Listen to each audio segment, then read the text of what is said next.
السلام علیکم ورحمۃ اللہ وبرکاتہ۔ اعوذ باللہ من الشیطان الرجیم، بسم اللہ الرحمن الرحیم۔ نجف میڈیا پلیٹ فارم دیکھنے والوں کی خدمت میں ایام فاطمیہ کے سلسلے میں ایک اور پروگرام کے ساتھ میں ہوں آپ کا میزبان غلام حیدر نوری، اور ہمارے ساتھ اس پروگرام میں تشریف رکھتے ہیں جناب مولانا ایاز احمد نشفی صاحب۔ ہم آپ کو اس پروگرام میں خیر مقدم کرتے ہیں، سلامت رہے۔ اور اس پروگرام میں یقیناً نجف میڈیا ایام فاطمیہ کے سلسلے میں مختلف موضوعات اپنے ناظرین تک پہنچا رہے ہیں، اور اس پہ گفتگو ہو رہی ہے اس نجف میڈیا پلیٹ فارم کے اوپر۔ اور آج ہم ایک موضوع جو اپنے ناظرین تک پہنچانے کی کوشش کرنے جا رہے ہیں وہ ہے تسبیح۔ جیسے کہ یہی ہم سنتے ہیں اور یہ قرآن میں بھی واضح الفاظ میں ہے کہ جو چیز بھی کائنات میں وجود رکھتی ہے وہ تمام چیزیں اللہ کی تسبیح میں مشغول ہے۔ اگر ہمارے ناظرین کے لیے اگر آپ یہ تسبیح کو مختصراً پیش کر سکیں تاکہ تسبیح کی حقیقت اور تسبیح کے بارے میں ہم ہمارے دیکھنے والے جان سکیں۔ اعوذ باللہ من الشیطان الرجیم، بسم اللہ الرحمن الرحیم۔ قال اللہ تبارک و تعالی فی القرآن المجید، بسم اللہ الرحمن الرحیم، وَإِن مِّن شَيْءٍ إِلَّا يُسَبِّحُ بِحَمْدِهِ۔ سب سے پہلے میں آپ کا مشکور ممنون ہوں کہ آپ نے موقع فراہم کیا، اور ایام فاطمیہ کے مناسبت سے ایام غم ہے، ایام حزن ہے، تمام ناظرین کی خدمت میں اور آپ کی خدمت میں استشہاد حضرت فاطمہ الزہرا سلام اللہ علیہا کی مناسبت سے تعزیت پیش کرتا ہوں۔ آپ نے یہ سوال رکھا کہ تسبیح، بہت اچھا سوال ہے۔ اس کو میں قرآنی آیات کے تناظر میں کوشش کروں گا کہ مقدمتاً کہ تسبیح کیا چیز ہے۔ صحیح۔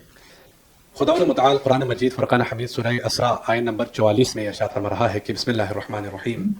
آیت کا یہ ٹکڑا ہے کہ وَإِن مِّن شَيْءٍ إِلَّا يُسَبِّحُ بِحَمْدِهِ۔ اس سے پہلے والے حصے میں ہے کہ ساتویں آسمان جی اور زمین میں جو جتنے بھی شے ہیں، موجودات ہے، وہ سب کے سب اللہ تبارک و تعالیٰ کی تسبیح کرتی ہیں چیزیں۔ اور وَإِن مِّن شَيْءٍ إِلَّا يُسَبِّحُ بِحَمْدِهِ، کائنات میں جتنے بھی شے ہیں وہ سب کے سب اللہ کی تسبیح کرتے ہیں۔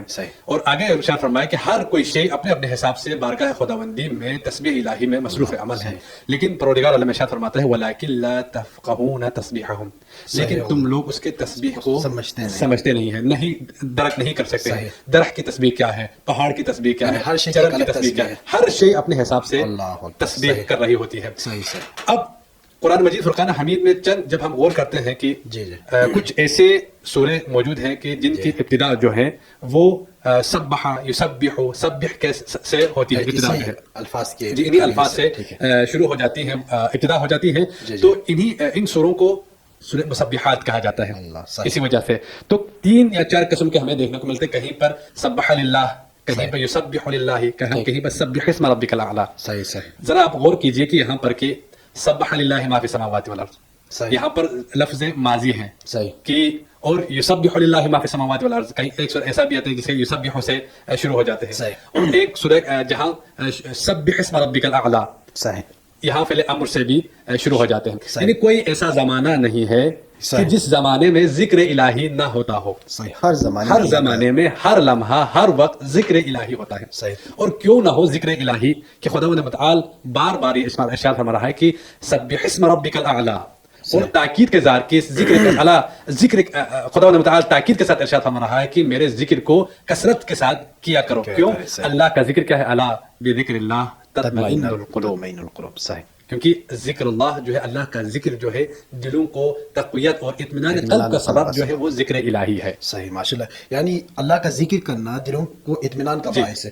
تو یہی ایک آپ کی اسی ماشاءاللہ آپ نے جس انداز میں جس طرح سے اس تسبیح مختلف چیزوں کی تسبیح کو ربط دیا ذکر الہی کے ساتھ، اور آپ نے اپنی اس مختصر گفتگو کے اندر فرمایا کہ یہی ذکر الہی انسان کے دلوں کو اطمینان بخشتا ہے۔ تو اگر آپ ہمیں یہ بتا سکیں کہ خود ذکر الہی، اللہ کا ذکر کیا ہے کہ جو دلوں کو جو ہے اطمینان کا باعث ہے، اگر آپ اسی ذکر کو تھوڑا سا ہمارے دیکھنے والوں کے لیے اگر واضح کر سکیں۔ بے شک بہت اچھا آپ نے سوال اٹھایا یہاں پر کہ ذکر الہی کیا ہے، آخر ہمیں پتہ تو چلے کہ تاکہ ہم بھی ذکر الہی کر سکیں اور ہم اپنے دلوں کو مطمئن کریں، جس ذکر کے ذریعے سے دلوں کو اطمینان حاصل ہوتا ہے، وہ ذکر آخر ہے کیا؟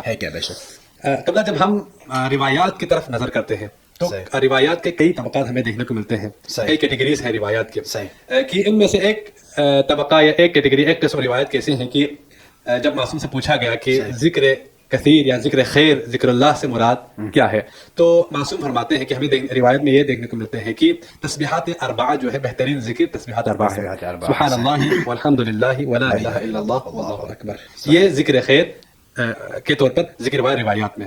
اور ایک قسم روایت یہ بھی ہمیں دیکھنے کو ملتے ہیں کہ افضل الذکر لا الہ الا اللہ، بہترین ذکر لا الہ الا اللہ پڑھنا ہے. کئی روایت میں ہمیں دیکھنے کو ملتا ہے سبحان اللہ، اور سبحان اللہ پڑھنا بھی ذکر الہی ہے.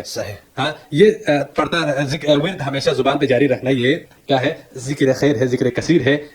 لیکن جب آپ اور میرے ائمہ طاہرین علیہ السلام، معصومین علیہ السلام کے بارگاہ میں کوئی سوال کرنے والا سائل نے سوال کیا کہ مولا ہمیں یہ بتا دیجئے کہ خدا نے حکم دیا ہے کہ ذکر کثیر کیا کرو اور ذکر خیر کیا کرو، کیونکہ وہ ذکر الہی جو ہے دلوں کو اطمینان بخشتا ہے، وہ ذکر کون سا ذکر ہے؟ تو میں قربان امام جعفر صادق علیہ السلام کے جملے پر کہ امام جعفر صادق علیہ السلام نے سائل کے اس سوال کے جواب میں ارشاد فرمایا کہ سب سے بہترین ذکر ہماری جدہ حضرت فاطمہ الزہرا سلام اللہ علیہا کی تسبیح ہے. صحیح اللہ بہترین ذکر. اچھا صحیح، یعنی یہی فاطمہ الزہرا کی تسبیح سے جو مشہور ہے وہی جو نماز کے بعد جو اکثر ہم پڑھتے ہیں کہ 34 دفعہ اللہ اکبر، 33 دفعہ سبحان اللہ، 33 دفعہ الحمدللہ اور 33 دفعہ سبحان اللہ جو ہم پڑھتے ہیں. حضرت امام جعفر صادق علیہ السلام ارشاد فرماتے ہیں بہترین ذکر. اور امام محمد باقر علیہ السلام سے روایت موجود ہے کہ بہترین ذکر حضرت فاطمہ الزہرا صلوات اللہ علیہا کی تسبیح سے بڑھ کر کوئی عبادت، کوئی ذکر ہوتا تو رسول خدا صلی اللہ علیہ وآلہ وسلم حضرت فاطمہ اپنے لخت جگر کو وہی چیز عطا کرتا. اور خود رسول اکرم صلی اللہ علیہ وسلم سے بھی یہ روایت ہمیں دیکھتے ہیں کہ رسول فرماتے ہیں کہ اگر تسبیح فاطمہ الزہرا سلام اللہ علیہا سے بڑھ کر کوئی ذکر ہوتا تو میں اپنی لخت جگر کے لیے وہ چیز عنایت کر دیتا. صحیح اللہ، یعنی کہ یہ سب سے بڑا ذکر ہے، سب سے بڑا ذکر. اور ذکر کثیر بھی حضرت فاطمہ ذکر کثیر آپ نے جی ذکر کثیر، یعنی خود فاطمہ الزہرا کی یہ تسبیحات ذکر کثیر اور خود ذات فاطمہ الزہرا خیر کثیر. کیا امتزاج ہے واقعا، تسبیح ذکر کثیر اور خود فاطمہ الزہرا سلام اللہ علیہا خیر کثیر. انا اعطیناک الکوثر ہے. واقعا حضرت فاطمہ الزہرا سلام اللہ علیہا کے ذکر جو ہے، جیسے کہ امام محمد باقر علیہ السلام ارشاد فرماتے ہیں کہ تسبیح حضرت فاطمہ الزہرا سے بڑھ کر کوئی ایسا ذکر نہیں جس سے اللہ تبارک و تعالیٰ کی عبادت کی جا سکے. صحیح، یہ بہت بڑا جملہ ہے کہ فاطمہ زہرا سلام اللہ علیہا کی تسبیح سے بڑھ کر کوئی ایسا ذکر نہیں کہ جس سے اللہ کی عبادت کی جا سکے. سبحان اللہ، میں قربان. اسی لیے فرمایا کہ اگر کوئی تسبیح حضرت فاطمہ زہرا سلام اللہ علیہا سے بڑھ کر کوئی ذکر ہوتا تو رسول خدا صلی اللہ علیہ وسلم وہی چیز فاطمہ کو عطا کرتا. صحیح، ماشاءاللہ آپ نے جس انداز میں ذکر کو لا کے فاطمہ الزہرا کے تسبیح کے ساتھ آپ نے جس طرح سے اس کو ملایا، یقیناً سن کر دل کو بہت زیادہ اس کا ہمیں اطمینان ہوا اور بہت زیادہ سکون ملا آپ کی اس گفتگو سے. تو میں یہی آپ سے جاننا چاہوں گا اور ہمارے دیکھنے والے بھی یقیناً یہ اس کو جاننے کے متمنی ہوں گے کہ فاطمہ الزہرا سلام اللہ علیہ کے تسبیح جو ہم یقیناً ہم سب جانتے ہیں کہ ہم نماز کے بعد پڑھتے ہیں، اگر آپ ہمیں یہ بتائیں کہ اب یہ اس سے بڑھ کر تو آپ نے فرمایا کہ کوئی ذکر نہیں ہے جس کے ذریعے سے عبادت کی جا سکے. صحیح، بالکل.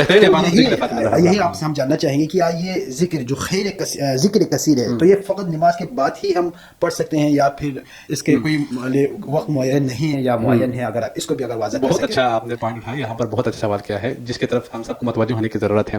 اکثر ہمارے ذہنوں میں اذہان مبارکہ میں اور ہمارے آڈینس کے جتنے بھی سننے والے ہیں اور ان کے اذہان میں یہی ہے کہ جب ہم نماز پڑھتے ہیں تو نماز کے بعد ہی ہم تسبیح الزہرا کی طرف سے حضرت فاطمہ الزہرا سلام اللہ علیہا کی تسبیح کے بارے میں ہے کہ علی کل حال مطلوب ہے.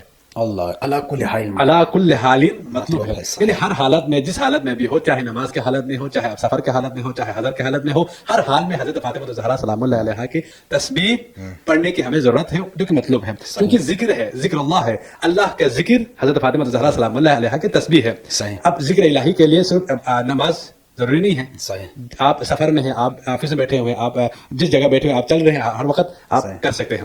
یہاں پہ ایک خوبصورت روایت جو ہے آپ کی خدمت میں عرض کر لوں. یہ خوبصورت روایت جو ہے حضرت امام جعفر صادق علیہ السلام نے اپنے صحابی جو ہے ابا ہارون، جو کہ مشہور صحابی ہے، اس سے فرمایا کہ یا ابا ہارون انا نأمر صبیاننا بتسبیح الزہرا کما نأمرهم بالصلاۃ.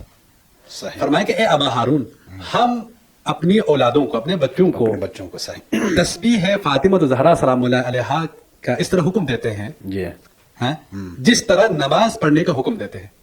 نماز تو واجب ہے، نماز پڑھنے کا حکم تو سب دیتے ہیں، یعنی ایسے تسبیح کی تلاوت کرو، تسبیح پڑھا کرو جس طرح تم نماز کو واجب سمجھ کر، عبادت سمجھ کر کرتے ہیں. ٹھیک، امام جعفر صادق علیہ السلام نے ابا ہارون کو یہ فرمایا. اور امام جعفر صادق علیہ السلام کی خدمت میں ایک اور صحابی آتا ہے اور عرض کرتا ہے کہ یا ابن رسول اللہ، میری سماعت کا مسئلہ ہے، میں کم سنتا ہوں، کوئی علاج بتا دیجئے. میں